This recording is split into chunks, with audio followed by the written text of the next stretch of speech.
네, 반갑습니다. 저는 국어를 가르치는 전인한이라고 합니다.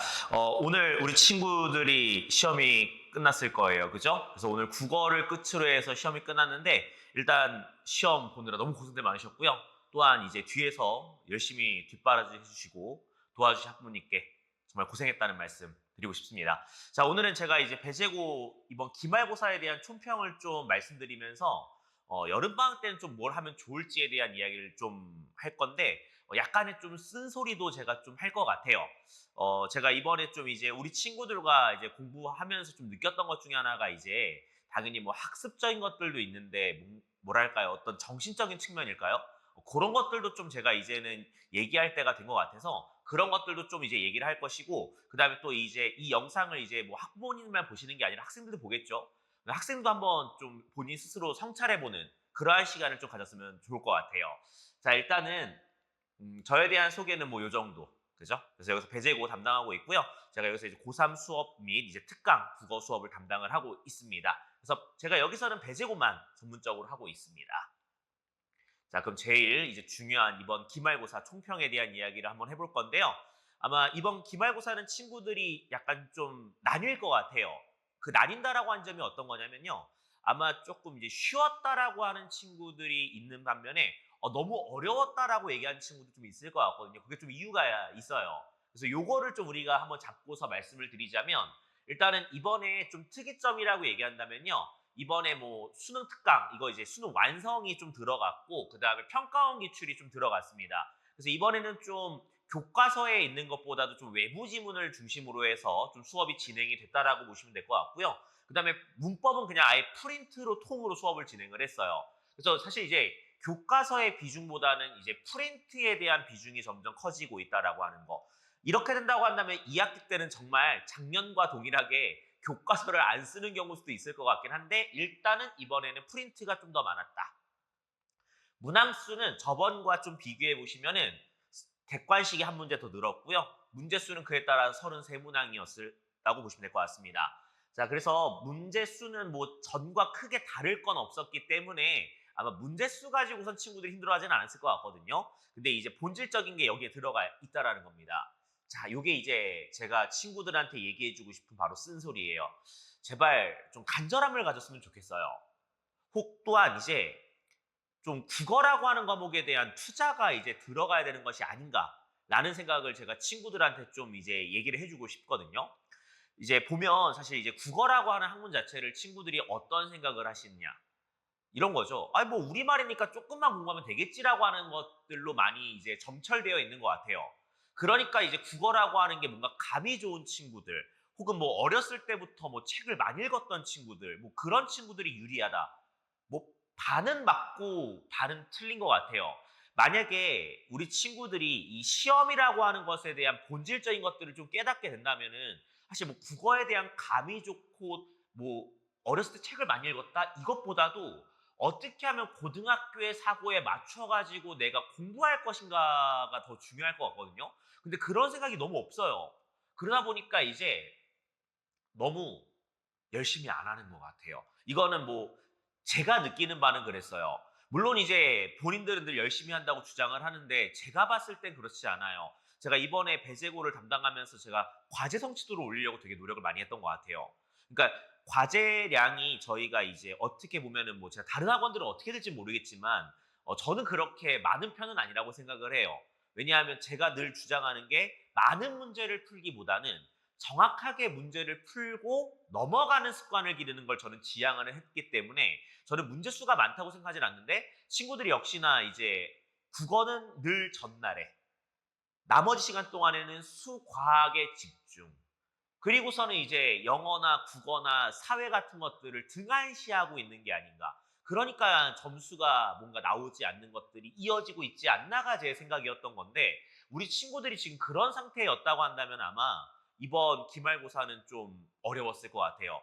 제가 봤을 때는 아마 그러한 것들을 가지고 있지 않은 친구들은 보통 10점에서 많으면 20점, 30점까지 떨어졌을 거예요. 그러니까 이제 국어에 대한 인식을 좀 바꿔야 된다는 거죠. 국어가 우리말이기 때문에 내가 조금 더 뭐 감을 찾으면 잘 될 것이다. 고등학교 내신에 그런 거 없어요. 고등학교 모의고사 그런 거 없어요. 어떻게 하면 논리적이고 훌륭하게 이런 것들을 끄집어내서 그 기본기를 바탕으로 해서 내가 갈 것인가. 간절함과 투자가 없으면 국어는 절대 늘 수가 없는 학문이에요. 그래서 이거가 안 되어 있으니까 이번 시험이 역시나 힘들지 않았을까. 좀 냉정하게 얘기해서는 이번 중간고사와 기말고사를 비교해 봤을 때 난이도는 저는 사실 비슷하다고 생각을 해요. 물론 중간고사보다 조금 어려워진 거가 있는 건 사실이지만 그냥 전체적인 값을 보고서 이야기했을 때는 중상이 맞다. 근데 1등급이 좀 많이 떨어질 것 같아요.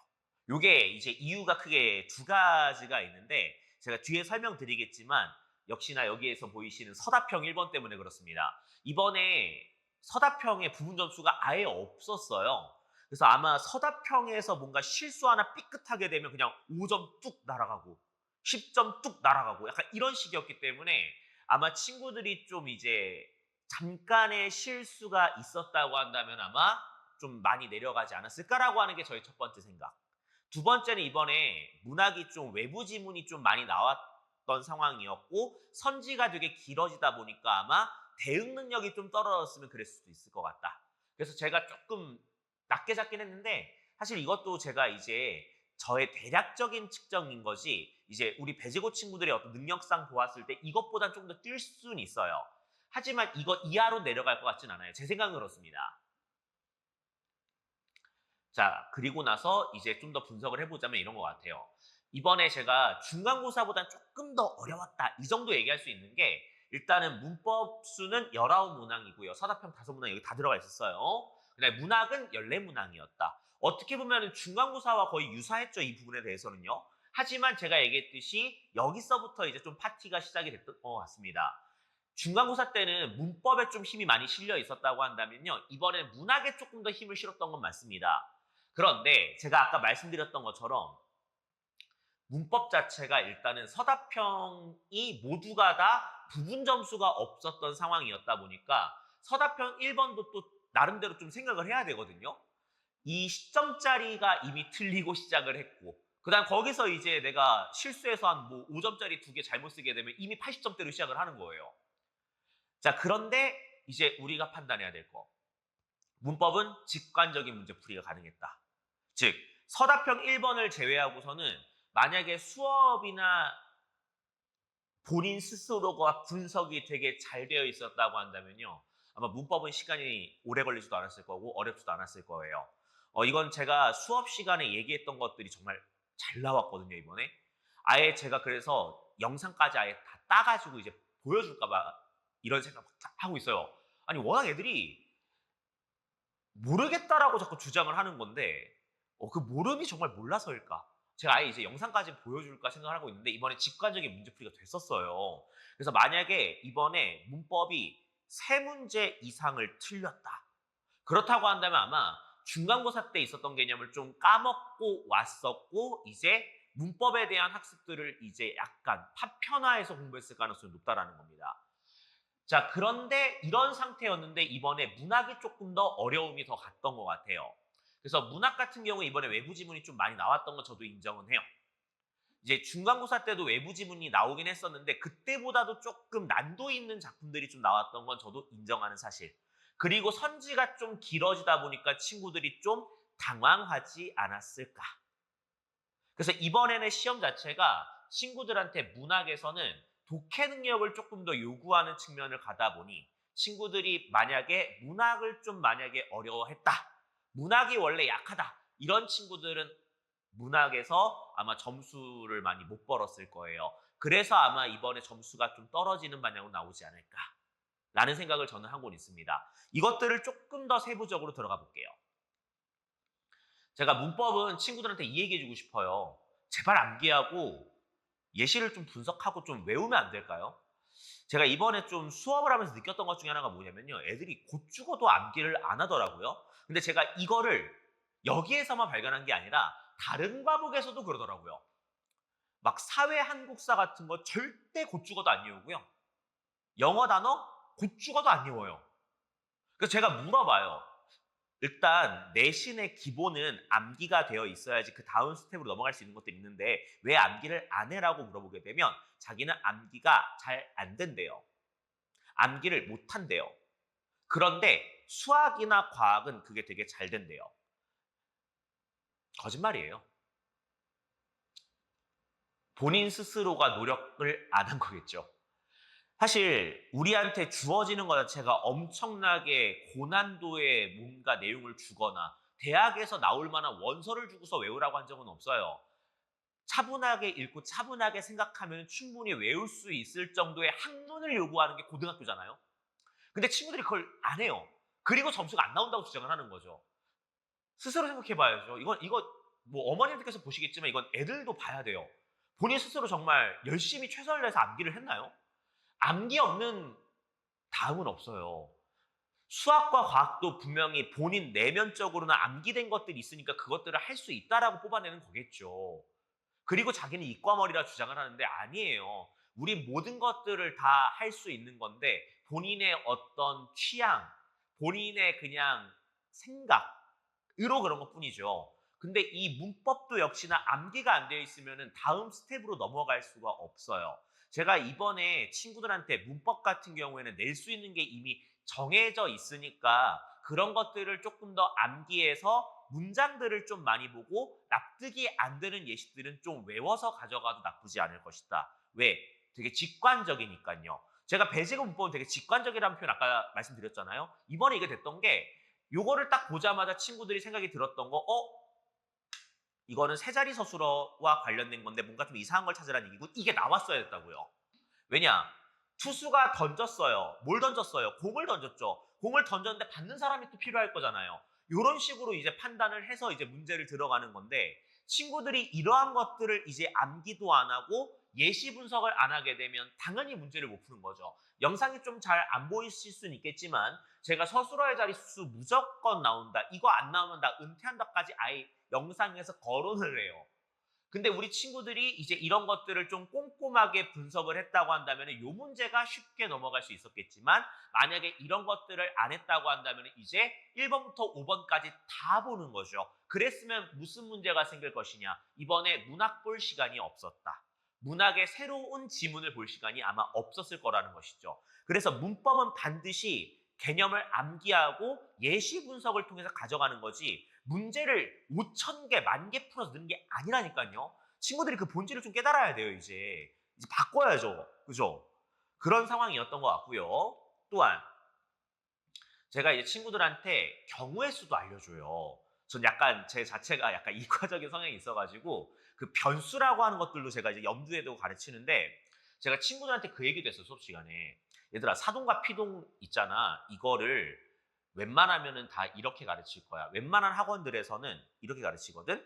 목적어가 있으면은 사동, 목적어가 없으면 피동 이렇게 해서 문제를 풀라고 알려주는데 학교 선생님들이 그걸 모를 리가 없으니까 우리한테는 예외적으로 변화구를 던질 거라고 얘기를 하면서 피동임에도 목적어가 있는 경우 수가 있으니까 주의하라고 제가 수업 시간에 여기다 써놨던 내용들이에요. 그러니까 저는 제가 문법은 정말 자신 있게 잘한 사람이라고 제가 진짜 여러 번 말씀을 드리고 이건 따라만 오면 되는 건데 그런 것들을 경우에서 다 알려주거든요. 친구들 아마 이거 풀었을 때도 아마 이거 이상하다 이러면서 문제를 풀었을 거란 말이죠. 하지만 친구들이 슬기로웠으면 3번 찍고 넘어갔을 거란 말이에요. 왜? 제가 분명히 수업 시간에 변수로 피동임에도 목적어가 있는 건데 저거 구분하는 방법 알려줬거든요. 개하다 한 번만 붙여보고 판단해봐라라고 말씀을 드리거든요. 친구들한테요. 제가 얼마나 공들여 수업을 하겠어요. 그래서 공놀이를 하다가 실수로 창문을 깨게 했다. 이러면 좀 의미가 이상하잖아. 개하다가 장형사동이라서 의미가 어울리지 않는다라고 하는 건 얘가 피동이기 때문이야 라고까지 설명을 했다고요. 그래서 그냥 3번 슥 찍고 넘어갈 수 있는 거였는데 친구들은 역시나 이것들이 안 됐다라고 하는 거. 하지만 제가 말씀드렸듯이 이런 것들을 진짜 제대로 생각해보고 집에 가서 계속 해보고 연구해봤다고 한다면 3번 딱 찍고 이제 바로 넘어갔겠죠. 시간을 벌 수가 있었을 거라고요. 물론 이번에 얘가 조금 이제 관건이 될 것 같아요. 이번에 서답형이 제가 말씀드렸듯이 부분 점수가 아예 없어요. 30점이 부분 점수가 아예 없습니다. 중간고사 때는 얘 가지고도 부분 점수를 줬는데 이번에 아예 안 줬다라고 하는 건 학교에서 이제 등급을 아예 대놓고 나누겠다라고 하는 건데 요거는 이제 앞으로 쭉 진행이 될 거예요. 제가 이제 간담회 때도 한번 말씀드렸었는데 배제고는 학기가 진행되면 진행될수록 등급 컷 자체가 떨어진다라고 말씀드렸잖아요. 이제 이런 것들을 하는 건데 얘는 현재 이제 답지가 이미 답이 딱 정해진 걸로 나왔어요. 이제 직접 인용을 간접 인용으로 바꾸는 건데 제가 이것도 수업 시간에 좀 연습 많이 하라고 얘기했던 부분 중에 하나였는데 이제 학교에서는 이제 지금 요구하고 있는 게 이 내일을 다음 날로 바꾸고 오늘을 이제 그날로 바꾸는 게 정답 처리를 해서 마무리가 된 걸로 알고 있는데 아마 요거는 이제 아마 친구들이 이의 제기가 좀 많이 들어갈 것 같긴 해요. 이제 학교의 의도는 이제 이 말했다라고 하는 말 자체가 언제 얘기한 건지 알 수가 없으니까 이제 다음 날과 그날이라고 하는 말로 이제 설정을 해서 답을 설정한 것으로 저는 알고 있는데 근데 이거는 뭐 저의 개인적인 견해인데 조건을 조금 더 상세하게 해줬으면 어땠을까? 그러니까 이런 거죠. 내일과 오늘이라고 하는 말 대신에 뭐 다른 말을 사용했다라고 얘기했으면 조금 더 와닿았을 만한 문제였다고 생각을 하는데 저는 이게 경우의 수가 좀 있다고 생각을 해요. 왜냐하면 이 과거라고 하는 게 이런 거잖아요. 지금 제가 촬영하고 있지만 제가 지금 5분 전에 이야기한 것들은 다 과거거든요. 이게 오늘 중에 한 과거일 수도 있기 때문에 이거를 그냥 그대로 땡겨 쓸 수도 있을 것 같다라고 하는 생각은 저는 하고 있거든요. 그러니까 아마 이러한 어떤 경우의 수들이 좀 나올 수도 있어서 아마 이거는 좀 이제 EJ가 좀 들어가서 아마 말씀들을 좀 나누겠지만 뭐 제가 학교 선생님은 아니기 때문에 전 단정 지을 수 없겠지만 요거에 따라서 아마 이제 등급 컷에 좀 더 변화는 좀 있을 것으로 판단이 된다. 아마 이걸 맞췄으면 그 친구는 아마 1이 나오겠죠. 근데 아마 이제 여기에서 이미 10점 깎이고 서답형에서 조금씩 깎였다고 한다면은 이제 아마 바로 2등급으로 내려가는 그러한 상황이었던 게 문법이었다.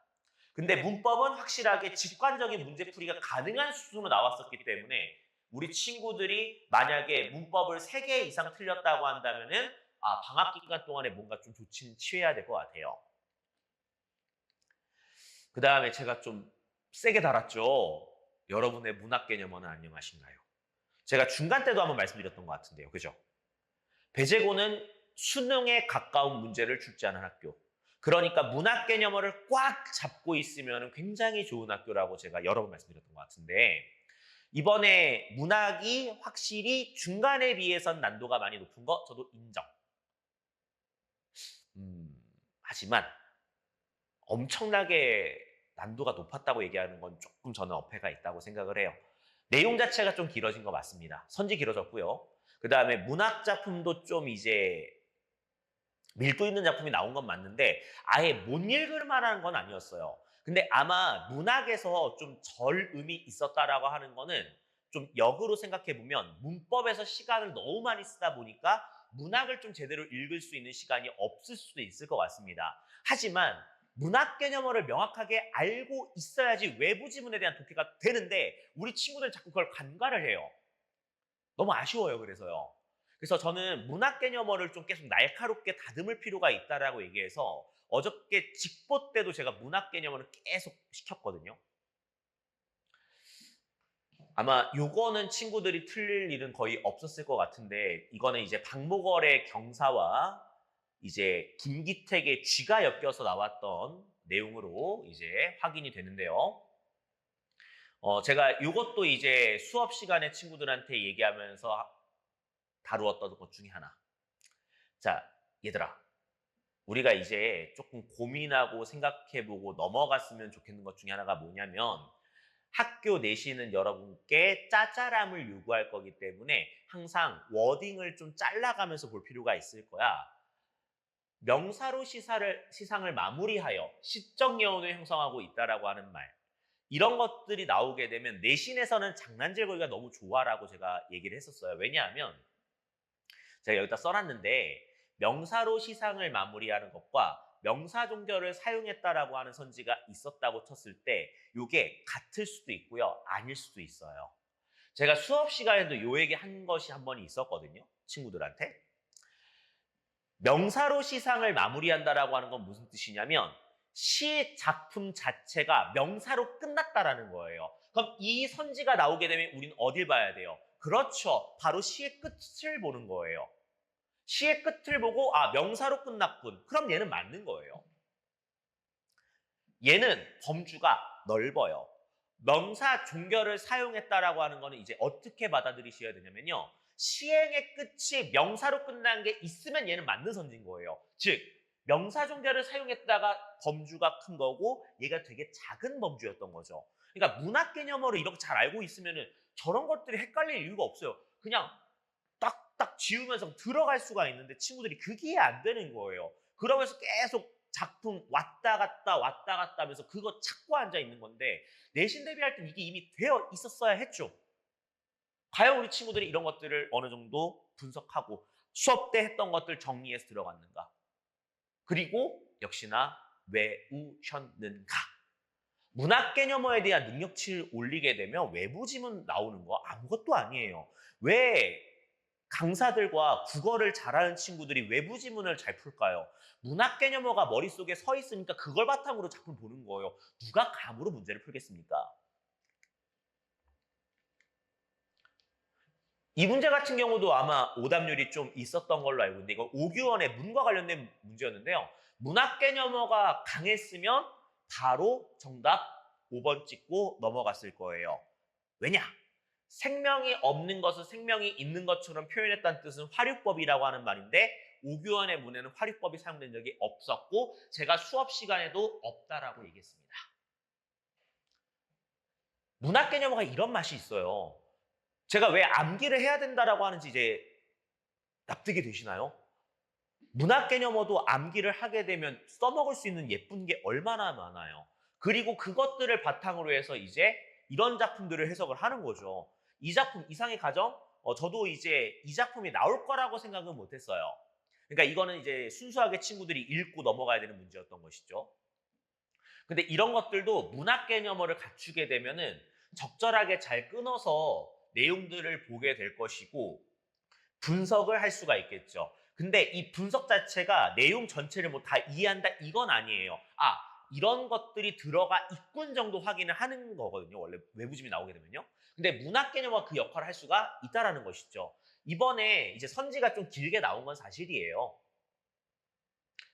왜냐하면 배재고는 평가원처럼 내니까요. 그래서 선지가 중간고사에 비해서 길어졌기 때문에 아마 이제 집중력과 관련된 이슈도 있었겠지만 문학 개념어를 통한 독해 능력을 갖추고 있었다고 한다면 이것도 어렵지 않게 찍고 넘어갈 수가 있었던 문제들이었다는 것이죠.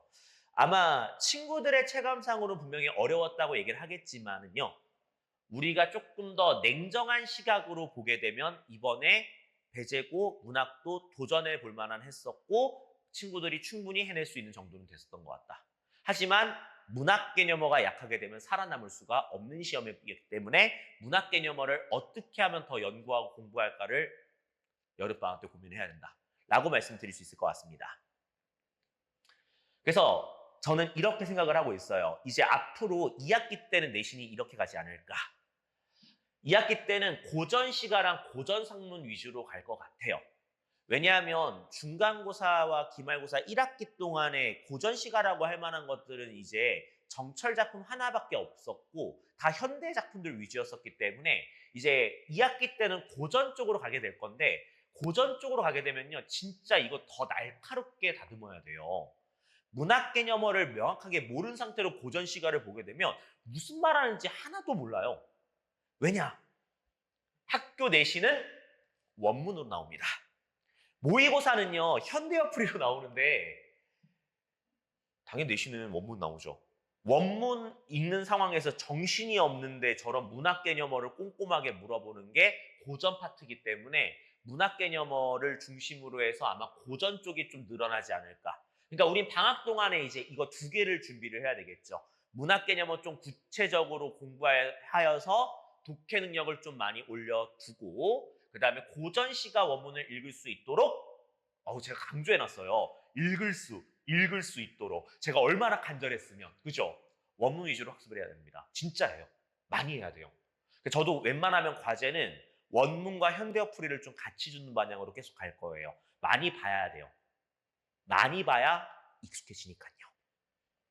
그 다음에 2학기 때는 중세국어와 한글 맞춤법인데 이제 큰일 났어요. 여기가 진짜 어렵거든요. 뭐 쉽다라고 얘기하는 친구들도 있는데 여기가 좀 어려워요. 근데 그 왜 어렵느냐? 문법 전 영역과 연결되어 있기 때문에 그렇습니다. 저 두 파트는 문법 전체를 알지 못하면 뚫을 수가 없어요.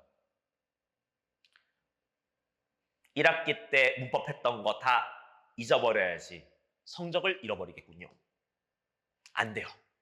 그래서 아마 우리 친구들이 2학기 내신을 고려한다면 문법의 전 영역에 대한 고민도 다시 한번 할 필요가 있지 않을까. 그래서 저는 이번에 교재를 싹 갈았어요. 원래 제가 이제 이번에 시험 보고 나서 이제 친구들을 좀 이제 가르칠 것들을 좀 이제 제가 다듬었는데 원래 이제 그 처음에는 좀 이제 뭔가 친구들이 좀 이제 모의고사적인 능력들을 키울 수 있도록 좀 뭔가 심화되거나 좀 단계성 높은 것들을 좀 해보고자 했었는데 이번에 시험 보고 나니까 아니다. 얘네들한테는 다시 한번 다듬을 기회를 줘야 되는구나라는 생각을 했어요. 그래서 제가 1강부터 3강까지는 이제 개념어를 조금 더 다시 한번 다듬을 수 있는 것들을 가면서 독서 제재들을 조금 더 원활하게 읽어낼 수 있도록. 사실 제 입장에서는 얘네들을 좀 더 집중적으로 하는 게 맞긴 맞죠. 그런데 이런 것들도 하는 게 맞지만은 모의고사도 신경을 써야 되기 때문에 이런 것들을 독해하는 것들로 제가 짧게나마 다룰 예정이고 문학을 조금 더 강화하는 방향으로 갈 거고요. 4, 5, 6강이 어마어마하게 중요할 거예요. 이때가 바로 이제 우리 친구들이 본격적으로 2학기 내신과 맞닿아서 들어갈 내용들이기 때문에 이 6주라고 하는 시간은 굉장히 소중할 것이고 이때는 버릴 것이 없다. 그래서 제가 아예 교재를 지금 싹 갈고 있고 지금 저는 이걸 촬영하고 있지만 지금 연구원들은 지금 이제 이걸 지금 계속 작업을 하고 있어요. 저도 이제 오늘 시험지를 보고 친구들의 어떤 결과를 듣고 다른 학원들의 상황을 좀 들어보니까 역시 배재고는 배재고를 위한 수업을 하는 게 나한테 맞구나라고 하는 걸 느껴서 지금 다 리뉴얼하고 있는 상황입니다. 그래서 우리 친구들이 방학 기간 동안에 이런 것들을 학습할 예정입니다. 그리고 과제집은 다음과 같을 거예요. 그래서 데일리 주간지 학습지라 그래서 친구들한테 학력평가와 평가원 기출 중에 배재고와 관련된 것들을 제가 선별해서 줄 거고요. 또한 학교 내신 연계성이 가장 높은 작품들에 대한 엔제도 제가 따로 마련해서 친구들한테 요 안에 실어 놓을 거고요. 모의고사 3부에다가 그 다음에 친구들을 위해서 외부 지문 같은 것들에 대한 분석서 이런 것들을 같이 이 책 한 권에 실어서 매주마다 제공을 할 거예요. 그리고 이제 학생별로 약점이 나왔어요. 뭐 예를 들어서 우리 뭐 박형께서는 문법이 너무 약하시군. 우리 김형께서는 문학 중에 현대시가 약하시군. 이거 나왔어요, 이제요. 1학기 한번 같이 해보니까 나오더라고요. 그래서 그런 것들에 대한 약점 보완 자료를 따로 친구들한테 제공할 예정입니다. 여름방학 때 수강만 하면 안 돼요. 국어도 해야 돼요. 관리적인 측면에 대해서는 제가 뭐 여러 번 설명을 드렸었기 때문에 뭐 이 이상 제가 더 설명드릴 건 없어요. 관리는 늘 잘 되고 있다고 생각을 하고 열심히 하고 있는데 친구들의 뭔가 좀 자발성을 좀 더 필요할 거라는 생각은 하고 있습니다. 그래서 배재고 수업은 다음과 같습니다. A반, 제가 이제 이번에 목요일반도 쭉 이제 운영이 될 거고 요 내신까지 쭉 갈 거예요. 그래서 오후 4시부터 7시인데 방학 기간 동안에는 3시부터 6시까지 운영될 예정입니다. 그래서 이건 학원에서 공지사항이 예쁘게 잘 나갈 거니까 그에 맞게끔 보내주시면 될 것 같고요. 토요일반은 기존의 토요일반과 동일하게 갈 예정입니다. 그래서 배재고반은 지금 현재 2반으로 개설해서 제가 조금 더 이제 배재고와 시간을 더 함께 할 수 있는 시간들 만들었습니다. 제가 더 여기에서 있어서 애들을 갈구고 우리 친구들을 괴롭혀야 되겠어요. 친구들이 이게 제가 옆에 있을 때랑 없을 때 차이가 너무 큰 것 같아요. 약간 늘 다른 선생님들께 사랑을 받다 보니까 그런 것 같은데 안 되겠어요. 이제부터는요. 좀 굴려야 될 것 같아요. 근데 혹시 고전 시가만을 조금 더 뭔가 발전시켜야 된다라고 하는 측면이 있다고 한다면요. 고전 시가 4주 특강, 압축 특강 들어가 있습니다. 그래서 저의 여름방학 시그니처 특강 중에 하나고요. 친구들이 이 시간대는 좀 고전 시가를 좀 많이 보는 거예요. 목적은요. 그래서 학교 내신 들어갔을 때나 모의고사 나왔을 때도 새로운 거 나왔을 때 대응할 수 있는 그러한 것들로 따로 특강은 마련되어 있고요. 클리닉 같은 경우에 보통 제가 수업 전후로 실시할 예정입니다. 그래서 친구들이 오게 되면 제가 이제 조사를 해서 너는 이때 클리닉해, 너는 저때 클리닉해 이렇게 될 거예요. 마지막입니다. 이번에 좀 점수대가 중간보다는 많이 떨어질 것으로 예상은 되고는 있어요. 근데 저는 이제 좀 아쉬운 면은 있습니다. 그 아쉬움이라고 얘기한다면 이제 할 수 있는데, 더 할 수 있는데 어떻게 하면은 덜 하고 점수를 낼까를 고민하는 것 같아요. 그러니까 친구들의 말을 빌리면 효율성인 거죠. 근데 저는 효율성이 있기 위해서는 기본기가 중요하다고 생각을 하거든요. 이제 뭐 아시겠지만 저는 원래 운동을 했다가 고등학교 때부터 이제 공부를 시작했던 사람이었잖아요. 저도 처음에는 당연히 공부 처음 했을 땐 너무 힘들었었던 것 같아요. 왜? 기본기가 없으니까요. 근데 기본기를 쌓고 나니까 그때부터 효율이 생기더라고요. 그래서 수능도 너무 훌륭하게 잘 봤고 학교 내신도 1학년 1학기 때까지는 절었지만은 2학기 때부터는 되게 순탄하게 쭉쭉 치고 나갔던 것 같거든요. 근데 제가 그거를 왜 좀 더 잘할 수 있었냐면 저는 운동했었을 때부터 늘 저를 가르치시던 감독님과 코치님들이 항상 기본기가 제일 중요하다. 아무리 너한테 어려운 뭐 헤어핀 기술을 알려주거나 그렇다고 치더라도 저 원래 배드민턴 했었거든요. 그래서 그런 것들을 위해서는 기본기가 없이는 아무것도 되지 않는다. 체력을 길러야지만이 따라가서 그것들을 한 개 더 넘길 수 있는 것이고 너가 조금 더 움직여야지 한 발짝 더 나갈 수 있는 기본기를 길러야지 다음 효율성이 나오는 거다라고 저는 그렇게 배웠어요. 그것을 전 공부에다가 적용을 한 거고요. 그러면 나아가는데 우리 친구들은 늘 시간이 없다라고 하는 명목하에 효율성만 타령하고 있어요. 그럼 제가 묻고 싶은 게 하나 있어요. 정말 시간이 없어요? 왜 본인이 누워서 핸드폰하고 친구들과 노는 거 놀 수는 있죠. 근데 친구들과 놀기로 한 거 그 이상으로 더 놀고 그러면서 본인이 시간을 깎아먹는 거 아니었을까요? 그러니까 그렇게 기본기를 줄여가니까 다른 과목 하다가 거기에 투자해서 다른 과목 못한다는 소리 하는 거 아니에요. 저는 그렇게 생각하거든요. 우리 친구들 각성 있으면 좋겠어요. 물론 이제 어머님들께 드리는 말씀이 되겠지만요. 저는 우리 친구들의 먼저 태도적인 변화가 필요한 게 지금의 급선무다. 이제 1학년 1학기 지났거든요. 지금까지는 리허설이었어요. 2학기 때부터는 장난 없습니다. 1학년 1학기 때 점수를 상향시킬 건지 아니면 더 떨어질 때도 없는데 거기서 유지할 것인지는 이제 친구들의 판단이에요. 저는 그래서 우리 친구들이 좀 간절함을 가졌으면 좋겠어요. 간절함을 가지게 되면 지금보다 훨씬 나아질 수 있을 것이고요. 저도 간절함을 가지고 수업에 더 들어올 거예요. 정말 이번에 내신 대비하면서 친구들과 얘기도 많이 해보고 친구들과 함께하면서 느꼈던 거지만 서로의 간절함이 만나게 되면 분명히 달라질 겁니다. 이번에 그래도 반에서도 좀 훌륭하게 잘 본 친구들도 있고 좀 아쉽게 점수가 떨어진 친구들도 있는데 떨어진 친구들은 이제 어떻게 하면 점수를 조금 더 내가 올리고 어떻게 하면 한 단계 더 나아갈지 고민해 주시고 우리 이번에 점수가 잘 나온 친구들은 절대 방심하지 마시고 2학기 때는 지금보다 더 어려워질 것이니 지금보다 더 열심히 해야 되겠다는 생각해 주셨으면 좋겠습니다.